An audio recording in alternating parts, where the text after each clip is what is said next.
Well, Alex, I did a little prelude tonight to make sure all my sound was working because I didn't want to go through that nightmare again and waste your time with our sound problems. And during that time, I asked the audience, and I stand by my question: Is a hot dog a sandwich? And you don't have to answer yet because I have two hot dog stories. Because just for you, buddy, that's what I do. That's how I roll around here.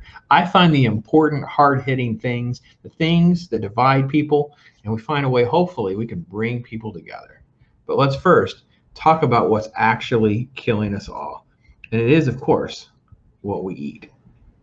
My wife, she's just amazing. And she found the story and she sent me this. Every hot dog you eat shortens your lifespan by 36 minutes.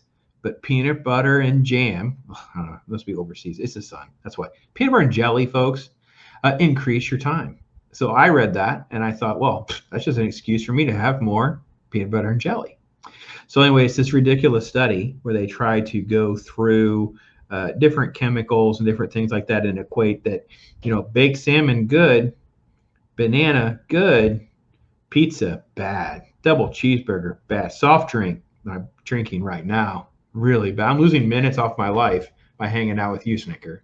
Just so you know, right here. I'm just sitting here. Look at that. 3 minutes gone right there. Right there. Right there. Right there. That's 3 minutes. You're not going to get it back either. You're just not getting it No, back. I'm not. I'm probably going to keep drinking it. The best part was. I actually did hear about this story, though. Yeah. It was scientists behind the findings calculated the direct influence. Okay, first off, folks, if you think there is a way for scientists to directly calculate the impact of something as one single sandwich or hot dog, you don't know how science works. There is zero chance that this is valid. None. They can make theories and we can connect different things, but to try to say, quote, on average, 0.45 minutes are lost per gram of any processed meat that a person eats in the U.S. The 61 grams of processed meat in a hot dog sandwich, we'll get to that in a minute, results in 27 minutes of a healthy life due to the lost amount of processed meat alone. And it goes on. Okay, no. We have no idea how big the person is, how active the person is, look, what kind of medications are on. There are so many factors. It is so irresponsible. And I got to be honest, I read that article. My wife's sitting there and she's just kind of, she's trying to cut up a little bit. So we had hot dogs, I think 2 days before this, whenever my grandkids were here. And I read that down and it said hot dog sandwich. I said, nope, I'm good. The study is bogus because they used the term hot dog sandwich. They're out. They're done. I don't know how you feel about it, man, but I'm done. It's not a sandwich. I've never heard the term. It's not a sandwich. You never heard hot dog sandwich before? I've never heard the term hot dog sandwich before because that's not a thing. Hot dogs are hot dogs.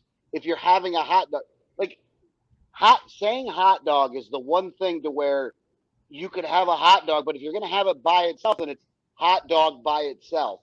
At least in my opinion, is hot dog means that you have the bread around it. Mm-hmm. So I found an article. This is evidently a very common debate, surprise, surprise, amongst college people because probably they're smoking pot and they have nothing else to do. So let's settle it.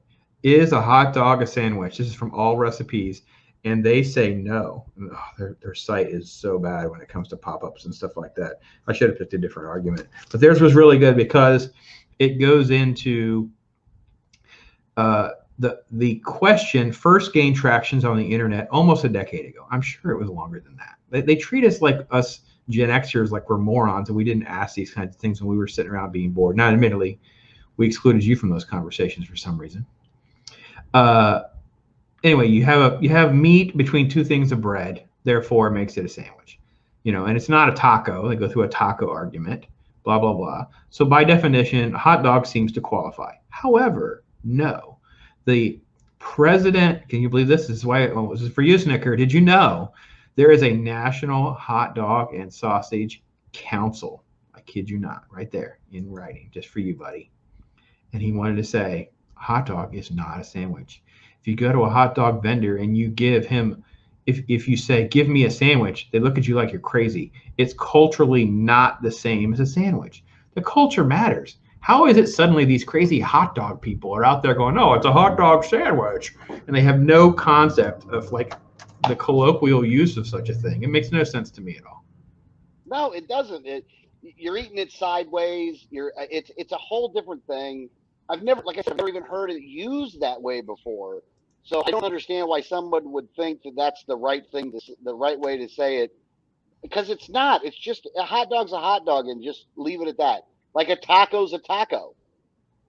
Yeah, I get that. That's it. I think it's, and Taco Bell is the only one that messes with us. Like Taco Bell is the only one out there going, well, what if we wrap it with this? And there's like 3 layers of the tortilla layer, whether they're hard, soft, they're flavored, they're whatever. It's still just a hot taco.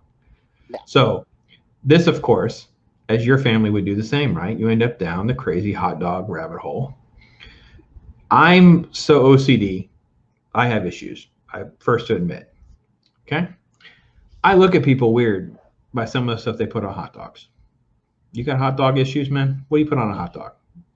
Okay, I'm a plain Jane mustard only kind of guy. I don't like load them up. If it had something else or like that, or maybe a chili one every, probably once every 4 years or so, I could do like the chili. But I don't do beans. I don't care for the texture of a bean. The meat and stuff is fine, but not my thing. I have one item. Okay, so normally normal hot dog is that I use is mustard. I do use ketchup, and I do use relish. So I'll put the relish on there. Now, sometimes if I have the right kind of ingredient, I will put coleslaw on it. And I do love the taste of coleslaw on top of the hot dog.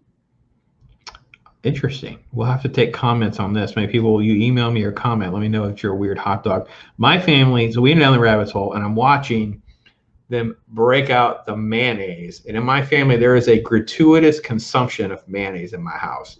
They are lathering these things up with mayonnaise. I don't do mayonnaise. Very few things am I into mayonnaise.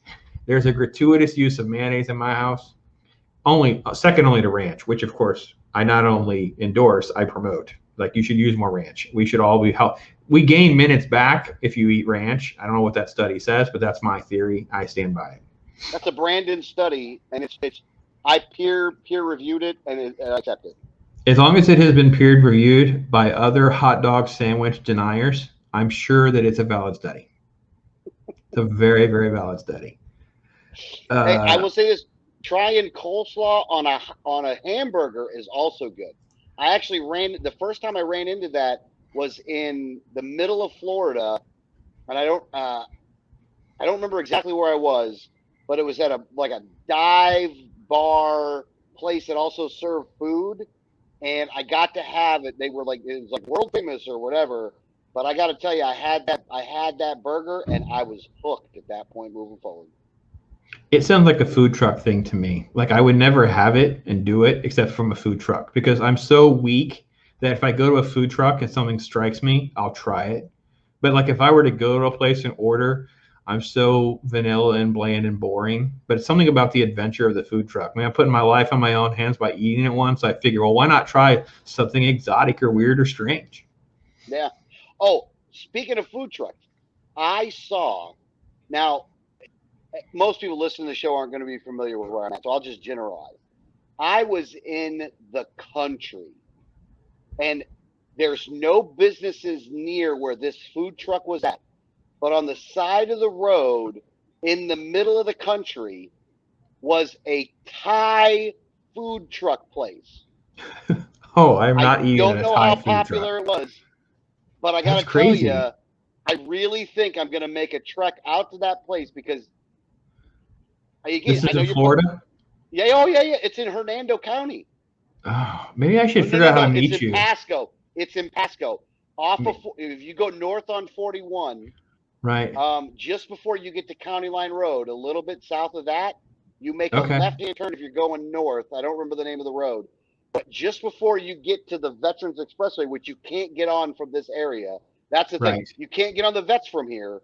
There's just this red food truck that says Thai food on it. I'm dying to try it now. I'm not sure what it'll do to me, but boy, that'd be a fun little road trip we could videotape or something, where we go to this food truck in the middle of nowhere. Maybe Nowhere. we'll tie it back to this clip. Like, we're going to go on the road trip to this Thai food. My wife will watch this and she'll be like, he cannot eat Thai food. He's going to be so sick the next day.